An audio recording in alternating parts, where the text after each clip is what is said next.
পাবেন না, হাত তুলেন না, অসুবিধা কোথায়? কষ্ট হচ্ছে নাকি হাত তুলতে পারে?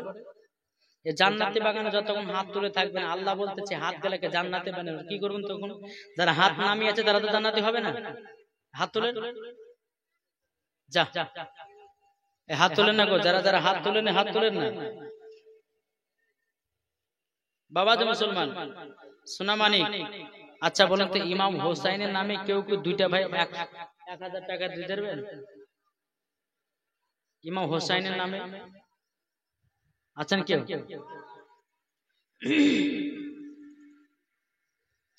বলতেছে মা ফাতেমারি নয়ন মনি হযরত আলীর জান, ইমাম হোসাইন শহীদ হলো কারবালার ময়দান, ইমাম হোসাইন শহীদ হলো কারবালার ময়দান।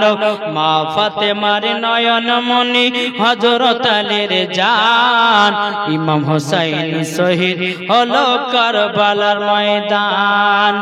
বিশ্ব নবীর জওয়ানে কারবালার বয়ানে, বিশ্ব নবীর জওয়ানে কারবালার বয়ানে আওলাদে রাসূল শহীদ হলো হাদিসে প্রমাণ। ইমাম হোসাইন শহীদ হলো কারবালার ময়দান। মা ফাতেমার নয়ন মনি হযরত আলীর জান, ইমাম হোসাইন শহীদ হলো কারবালার ময়দান। ইমাম হাসান ইমাম হোসাইন বলে ওগো নানা জান, ঈদের নামাজ পড়তে যাব নতুন পোশাক দাও। দয়াল নবী দোয়া করলেন ওগো রব্বানা, জান্নাত হতে কুদরতেরি পোশাক পাঠাও না। লাল সবুজে সেই পোশাকে, লাল সবুজে সেই পোশাকে কারবালার সার, ইমাম হোসাইন শহীদ হলো কারবালার ময়দান। মা ফাতেমার নয়ন মনি হযরত আলীর জান, ইমাম হোসাইন শহীদ হলো কারবালার ময়দান। আল্লাহুম্মা সাল্লি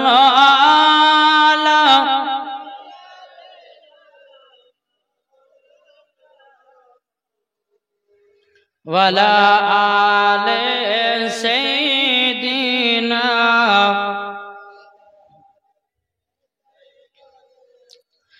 মাওলানা মুহাম্মদ সাল্লাল্লাহু তাআলা আলাইহি সাল্লাম। বাবাজি চলুন, একদিন ইমাম হাসান ইমাম হোসেন বাবাজি ধুলা নিয়ে খেলা করছে। কি নিয়ে? ধুলা। দুবাই ধুলাকে নিয়ে খেলছে। একদিকে আছে কম, একদিকে আছে বেশি। ইমাম হাসান বলছে বেশিটা আমি নেব, ইমাম হোসেন বলছে না বেশিটা আমি নেব। ইমাম হাসান বলতেছে আমি বড়, আমি বড়টা নেব। ইমাম হাসান হোসেন বলতেছে আমি বড়, আমি বড়টা নেব। বেরাদর ইসলাম মাদান সামানি কেরাও, হে সোনা মানি কেরাও, ইমাম হাসান ইমাম হোসেন বলতেছে গো ভাই তাহলে চলো, তুমি বড় না আমি বড়, আমার মার কাছে ফয়সালা নেব। জোরে বলুন সুবহানাল্লাহ। তাই বলতেছে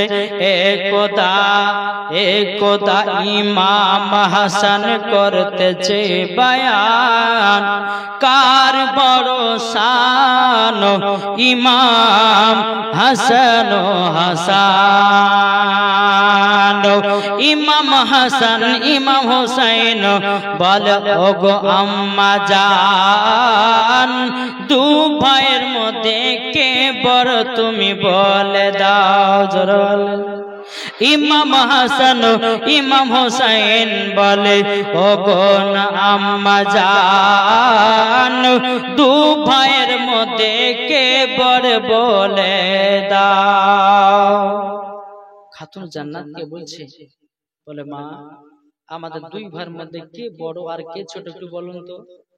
খাতুনে জান্নাত চিন্তা করছে আল্লাহ গো, ইমাম হাসানকে যদি আমি বড় বলি তো ইমাম হোসেন রাগ করবে, আর ইমাম হোসেনকে যদি বড় বলি ইমাম হাসান রাগ করবে, তাইলে পরে কাকে বড় বলবো?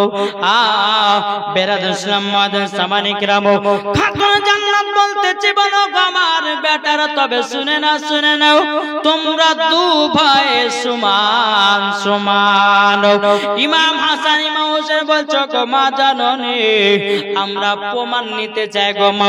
বেরাদুল ইসলাম মাদান সামানিক রাম, ইমাম হাসান ইমাম হোসেনকে বলতেছে এই বেটারা তোমাদের মধ্যে কে বড় কে ছোট ফয়সালা দিয়ে দিতেছি, তোমরা এক কাজ করো, তোমরা দু ভাইয়ের সিলেট আর পেন্সিল নিয়ে আসো। বাবা যে সিলেট আর পেন্সিল নিয়ে আসা হলো, বলতেছে গো বেটারা যার নাম আগে লিখে আমার কাছে জমা করবা সেই হবে বড়, যে পেছে জমা দেবে সে হবে ছোট। বলে যে আগে লিখে জমা দিবে সে হচ্ছে বড়, আর যে লাস্টে দেবে সে হচ্ছে ছোট। দুই ভাই সিলেট আর পেন্সিল নিয়ে বাবা যে নাম লিখতে লাগলো, জোরে বলুন সুবহানাল্লাহ। নাম লিখতে লিখতে দুই ভাইয়ের নাম একসঙ্গে বাবা লেখা হয়ে গেল। জোরে বলেন, দুই ভাইয়ের ভাই যাবে নাম লেখাও, দোনো ভাই কি করেছে সিলেট আর পেন্সিল মা জননীকে একসঙ্গে জমা করে দিয়েছে। ওগো মা আপনি বলুন কে বড় আর কে ছোট? খাতুনে জান্নাত বলতেছে আল্লাহ গো, যদি আমার বড় বেটা ইমাম হাসানকে যদি বড় বলে ইমাম হোসেন রাগ করবে, আর ইমাম হোসেনকে যদি বড় বলি ইমাম হাসান রাগ করবে। না বলা যাবে না। এই বেটারা আমি তোমার মা ফয়সালা দিয়ে দিলাম, তোমরা দুই ভাই সমান। জোরে বলেন, তোমরা দু ভাই সমান সমান।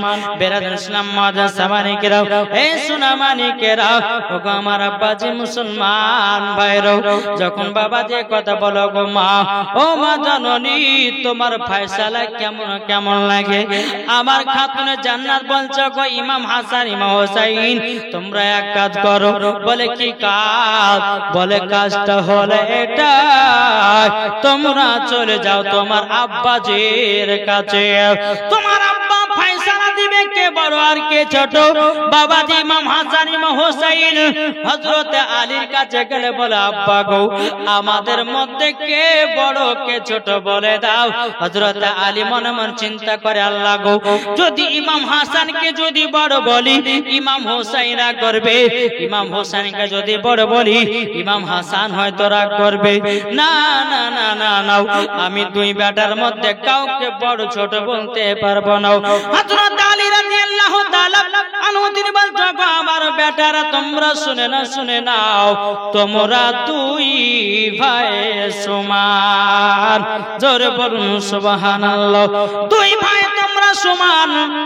বেরাদার দুই ভাই সমান কথা যখন বাবাজি বলেছেন, বলো গো আব্বা জান আপনি তো দু ভাইকে এক করলেন, আমরা ফয়সালা মানতে পারবো না। ও গো আব্বা আমরা পরীক্ষা চাই কে বড় কে ছোট। বেরাদুল ইসলাম মাদান সামানিক রাম, হযরত আলী রাদিয়াল্লাহু তাআলা আনহু তিনি বলতেছে এ আমার বেটারা তবে শোনো, ওই যে একটা বেদানার গাছ দেখা যায়, ডালিমের গাছ দেখা যায়, ওই ডালিম গাছ থেকে দুইটা তোমরা ডালিম পেড়ে নিয়ে আসো। বাবা যে দুই ভাইয়ের দুইটা বেদানা পেড়ে নিয়ে আসলো। বেদানা পেড়ে নিয়ে আসার পরে বলতেছে গো বেটারাও তোমরা বেদানা গুলোকে ভালো করে ছাড়াও, এবং ছাড়ানোর পরে তোমরা বেদানার দানা গুলো গুনতে শুরু করো। গুনতে বাবাজি দুই ভাইয়ের একই সমান গণা হয়েছে। জোরে বলুন একই সমানে জমা হয়েছে। বেরাদুল ইসলাম হযরত আলী বলতেছে বলো গো বেটা তোমার কটা দানা? তো বলছে বলো গো আব্বা জানো আমার হলো অমুকটা দানাও। তখন বলতেছে বেটা গো তোমার কত দানাও? বলতেছে আব্বা গো আমারও একই দানা একই দানা বাবাদের কিতাবের মধ্যে পাওয়া যায়। ইমাম হাসান ইমাম হুসাইনের বাবা বেদানার দানাগুলো ছিল বাবাজি 72টা করে। জোরে বলুন সুবহানাল্লাহ। দানা ইমাম হাসান ইমাম হুসাইন বলছে আব্বাজান কি বড় কে ছোট? এই বেটা তোমাদের দানাগুলো সব সমান সমানই আছে, তোমরা দু ভাই বড়। জোরে বলুন সুবহানাল্লাহ। তোমরা দু ভাই সমান।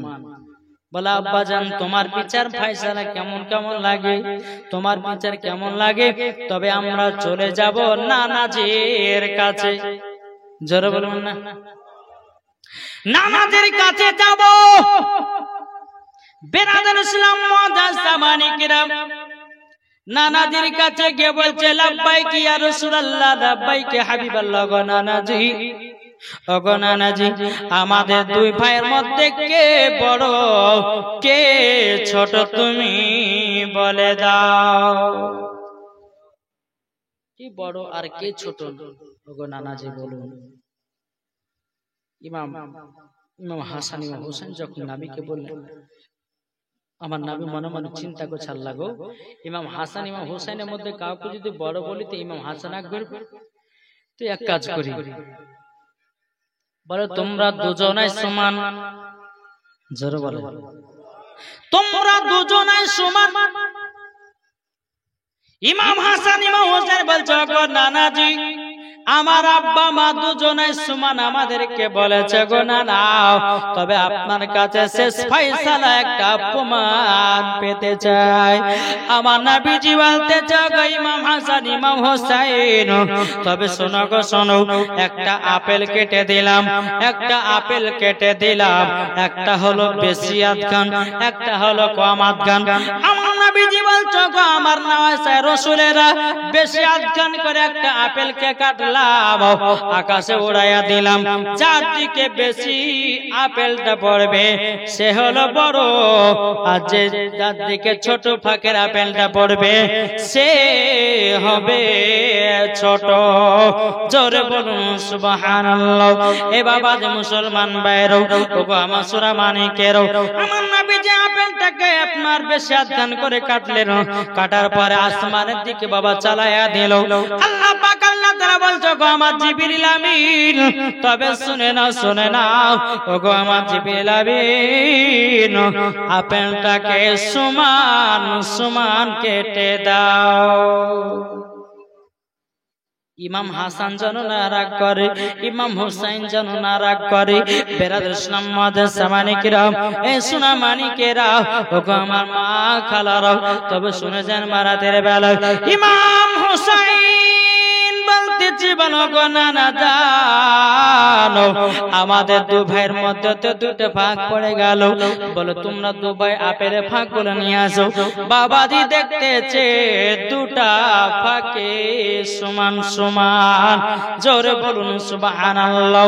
আমার নবীজি বলছো গো ইমাম হাসান ইমাম হোসাইন, তোমার মার ফয়সালা, তোমার আব্বার ফয়সালা এবং আমার ফয়সালা, আল্লাহর ফয়সালা সব সমান।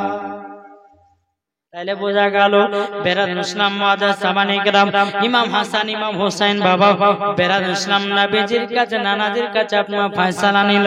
এটাই বাবাজি ইমাম হাসান ইমাম হোসেনের কথা। জোরে বলুন সুবহানাল্লাহ। আল্লাহুম্মা সাল্লাল্লাহু মাওলানা মুহাম্মাদ আলা সাইয়্যিদিনা মাওলানা মুহাম্মদ। কি দিয়েছে? বাবার নামে দিয়েছে একজন 200 টাকা। নারায়ে তাকবীর, নারায়ে রিসালাত। আল্লাহ গো যা সাথে যে নিয়তে দিয়েছে আল্লাহ 200 টাকা, আল্লাহ গো তোর আব্বাকে জান্নাতি বানায়া নিন। জোরে বলুন আল্লাহুম্মা আমিন। আচ্ছা বাবাজি, আমরা মা বাবাকে কে কে ভালোবাসে একটু হাত তুলে দেখান তো বাবা। মা বাবাকে যারা ভালোবাসে, আচ্ছা বাবাজি মুসলমান শোনা মানে যারা বাপ মাকে ভালোবাসে, মায়ের জন্য 500 টাকার হবে না? চলে কি নাম? সুকিত শেখ দিয়েছে মায়ের জন্য 500 টাকা। নারে তাকবীর, নারে রিসালাত, মাসলাকে আলা হযরত। আল্লাহ সুকিত শেখ দিয়েছে 500 টাকা মায়ের জন্য।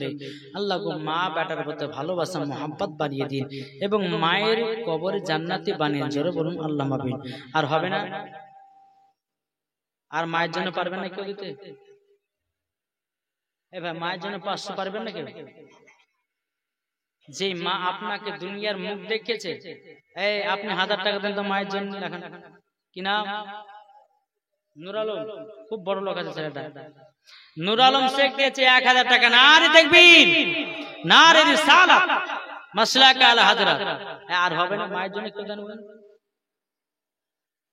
যে মা আপনাকে দুনিয়ার মুখ দেখেছে, হবে না মায়ের জন্য 500? যোগ্য মায়ের যোগ্য সন্তান কে আছে? আমি 10টা ভাইয়ের কাছে 500 টাকা দেখতে চাই, হবে না? আছেন কি? আরে মা বাবাকে দুঃখ দিলে নামাজ হবে না, মা বাবাকে কষ্ট দিলে নামাজ হবে না। আল্লাহ নবীজি দয়া তার পাবে না। হায়রে আল্লাহ নবীজি দয়া তার পাবে না। মা বাবা অতি আপন, মা বাবাকে করো যতন। মা বাবা অতি আপন, মা বাবাকে করো যতন। মা বাবা দুঃখ পেলে নামাজ হবে না। আল্লাহ নবীজি দয়া তার পাবে না। হবে না মায়ের জন্য 500 টাকা। কোন যোগ্য বেটা আছেন 500 টাকা চাইছে? এই দুজনে কি মায়ের জন্য আছে? আর কেউ নাই? আপনি কি নাম? আকবর শেখ দিয়েছে মায়ের জন্য 1000 টাকা। নারে তাকবীর, নারে রিসালাত। আকবর দিয়েছে মায়ের জন্য 1000 টাকা। আল্লাহ গো তিনার বাড়িতে রোজি রোজগার বরকত দিন। আল্লাহ গো স্বামী স্ত্রীর মধ্যে ভালোবাসা মহব্বত বাড়িয়ে দিন। জোরে বলুন আল্লাহ আমিন। আর কেউ হবে না? আর কেউ আছে 1000 টাকা মায়ের জন্য? কি গো এই ছেলেরা, তোমাদের নাই টাকা পয়সা? কে আছে 1000 টাকা মায়ের জন্য? ও মা খালা, এদিকে মায়েরা আছে, দেখি বাপকে কারা কারা ভালোবাসে। বাপের জন্য 500 টাকা করে আমি 20টা মায়ের কাছে দেখি। এই কমিটি ভাই এদিকে জানতো, কমিটি ভাই মায়েদের দিকে যান, এদিকে কিছুটা মায়ের দিকে যান, এদিকে কিছু যান, এদিকে কিছু যান। ইনশাআল্লাহ মা বোনেরা তো এদিকে বাবা যাচ্ছে, এদিকের মা বোনের বিড়ি বাঁধানা বাঁধানা, এই বিড়ি বাঁধে। হ্যাঁ, তাহলে মা খালা বিড়ি যখন বাঁধেন, এদিকেও মনে হয় লক্ষ্মী ভান্ডারের টাকাও পায়, পায় না? পায়। তাহলে মাসে 1000 টাকার লক্ষ্মী ভান্ডারের টাকা পাচ্ছেন, তাইলে মা 500 টাকা যদি দান করে দেন, এই টাকাটা বেফালতু যাবে না, আল্লাহ আরশের মোয়াল্লা জমা হয়ে থাকবে। জোরে বলেন জি। ও মা খালা 500 টাকা করে যতগুলি মা বোন আছে